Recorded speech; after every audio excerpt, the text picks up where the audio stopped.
Hey guys, welcome back to my channel. I'm coming to you with a kind of say it with your chest video, or what should I do situation. So I have the lamp off, the light back there to kind of give you guys some light because it's nighttime. So this is the situation. The person says, a while ago I moved into my apartment. An associate of mine lost hers due to eviction. So I let her move in with me. She was supposed to assist with paying the bills but did not. There was always an excuse. I don't do confrontation, so I let it go. Well, she was driving me crazy by not cleaning up after herself or her son, so she ended up leaving. I discussed this situation with someone in confidence, and I thought it would be between just me and that person. Well, they went back and told her everything I said, word for word. And when I asked this person about it, they lied. Should I cut them both off, or what would you do in this situation? It is hurtful because I don't have much and I have 2 children of my own, but I know what it's like to be homeless. I feel upset and used. I let her and her son into my home, brand new home, and she abused my kindness. So what would y'all do? Let's put these comments down below to help her out. Let's not be rude. Me personally, I've just reached a point in my life where it's so easy for me to cut people off. So used to being a bigger person. I'm always a bigger person. I'm always bowing down. I'm always calling you 15 times. You never call me, so forth and so on. So as far as cutting them off, just where I am in life, I would cut them both off. Just a basic, hey, how you doing, and bye. No hanging out, no drinks, no hanging together, no movies. I'm not saying I wouldn't speak to them when I see them, but it wouldn't be phone calls and talking, and the way you talked to this girl and told this girl about your situation. I wouldn't do that anymore. You now know that you cannot confide in her, and it's very hurtful to find out that you can't confide in a friend that you thought you could.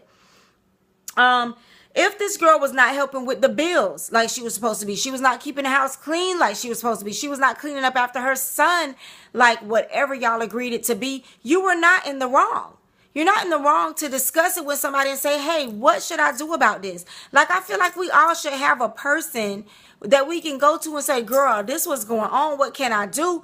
And stay confident. And like, I ain't talking about you behind your back, but we got a situation and I'm trying to figure out how to handle it. That's not me talking about you behind your back. That's not me bashing you. I'm going to a friend that I trust and saying, this is what's going on. What should I do? To me, that's not talking about her behind her back. The girl that told her everything and lied, she's cut off too, drastically. Why? Because if you told her everything I said verbatim, word for word, then it could only be you. If I haven't talked to anyone else about this, and the things that I'm hearing, me and you are the only 2 people that share it together, then I gotta let you go, boo-boo. Because when I come to you, it needs to be confident. It needs to be me and you. That's it. That's the purpose of, you got to find that one good friend that you know that everything that goes on there will stay there. Somebody that can come to you and somebody you can come to. I understand that you thought that she was that person. We get in those situations where we're like, dang, I thought you was my girl, and they aren't. It's a lesson learned. I always say life is about learning lessons and then you die. That's how it goes. You live, you learn, you die. It's jacked up, but it's the truth. You live your life to learn so many lessons. It's always, if I knew then what I knew now, and shoulda, coulda, woulda. And that's how life is. So it's a lesson learned that this girl is not your confidant. She's not your confidant. Don't confide in her with anything else about anybody else, period. She's not it. If you have to work with them, because you said an associate, if you have to work with them, keep it kosher for work. Hey, all right, good night, y'all. You walk in the morning, good morning. Don't discuss your personal life. Don't discuss no business. Don't discuss your kids. Don't go for drinks. Don't go for dinner. Don't be texting all kinds of stuff. Don't discuss nothing. It's, hey, good morning at 8 o'clock in the morning, and at 5 o'clock when y'all clock out. All right, good night. See y'all tomorrow. Associates. You have a good heart to take someone in, especially if this was just someone from work that you weren't really maybe I don't know y'all's situation, but if you weren't really that close to or haven't known for a long time or years and years and years, you are a very good, kind-hearted person, but you have to be careful doing that. People will use you. And I'm not saying that this girl did because I don't personally know her, but maybe she doesn't know how to live with somebody else and respect their place and get her son under control. You know, I have one sibling that doesn't like you to fuss at her kids. I'm like, okay, then your kids can't stay the night. And your kids can't be here if you ain't here. She just don't like you to chastise her kids. Some people are like that. So she may have not known how to live with another. Respect people's home and property, and not have your child jumping all over my couch and my furniture and dropping chips and cookies on the floor, and you don't pick it up and neither does he. You know, that's how it goes. Take it as a lesson for the next go round. The next person that needs somewhere to stay, if you have a kind heart, what I would suggest is get them a room for a night. Find a cheap but decent hotel. Get them a room for a night. Help them find a place. Maybe when they find a place, help them get the water on. I'm trying to think of what's the cheapest deposit, lights or water. You know, help them take them to the stove.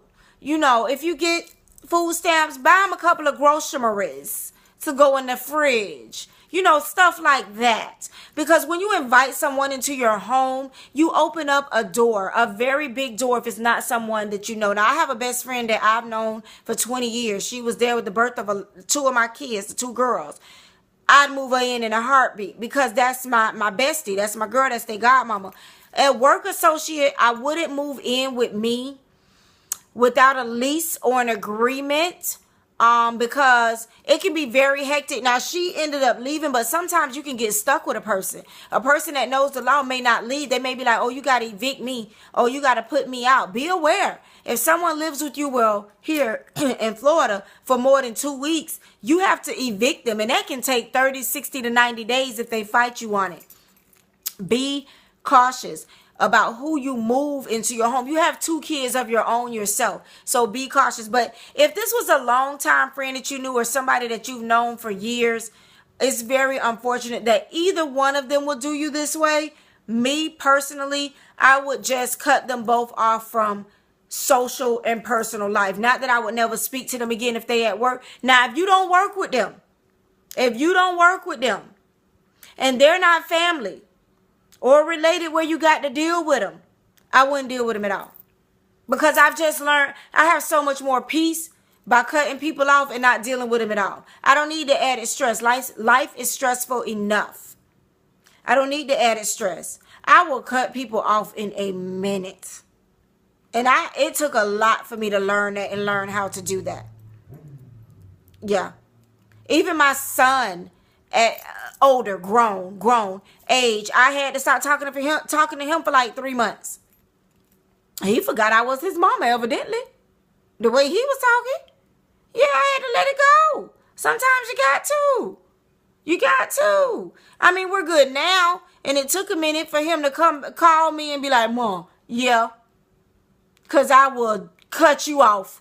Because I can love you from a distance. And as long as I know you got somewhere to stay and food and clothes and you ain't homeless or out in these streets, you good. Okay. You know, love you. But yeah, you learned. You learn what to do. You learn what not to do. Be careful about who you bring into your home. Get contracts. Get documentation. Get leases in case you run into any problems. If you don't really know the person, I would suggest doing a month-to-month so you can put them out at any time. Don't sign a year lease with someone that you barely know or someone that you work with. I would do a month-to-month for the first 6 months and then maybe a full 6-month lease for the last 6 months. Be very careful with that. The person that went back and told her, like I said, that's no longer your confidant. That's no longer anybody you can talk to or confide in. And if it doesn't hurt your life personally, if it's not your sister or your immediate family or something like that, feed them with a long handle spoon. Have you ever heard that saying? Feed them with a long handle spoon. Like, now I know how to feed you. Once you do something to me or once you cross me, now I know how to feed you. Now I know how to react to you. You teach me how to react to you, how to be around you and with you. So once you learn that, so now you know to feed them both with a long handle spoon. And you've learned the lesson about allowing someone into your home. People take your kindness for weakness. There's a lot of slogans out there that we take for granted growing up that are real. Some of y'all out there, my subscribers, help this beautiful young lady out. Give us some words of encouragement, some words of advice. If you think she can handle it differently or do something differently, definitely comment below and let her know. Please do not be rude or nasty or anything like that, because I will delete your comments and block you. Anybody that has a question for me, you can DM me on Instagram. I have a Facebook group page. Go to it right quick if you don't know what my Facebook group page is. Or you can also ask me on here. YouTube makes it a little hard to get messages off of here. I prefer it off of Instagram. Here is the, let's see. It's not going to show y'all. Let's see.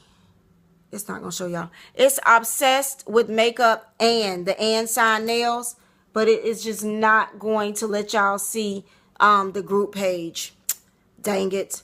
I'll try to put the link down below for the group page from Facebook. And then my Instagram is Fearless Femme Queen. This phone is just, girl, there's some good light going on here. Hold on, y'all. Well, there's my face. There we go. Fearless Femme Queen. The underscore, there are 2 underscores. Fearless Femme underscore Queen. There are 2 underscores, okay? So hit me up, let me know, and definitely help this young lady out and let her know what you would do in that situation, if you've been in that situation and how you handled it. And I'll see you guys in the next video.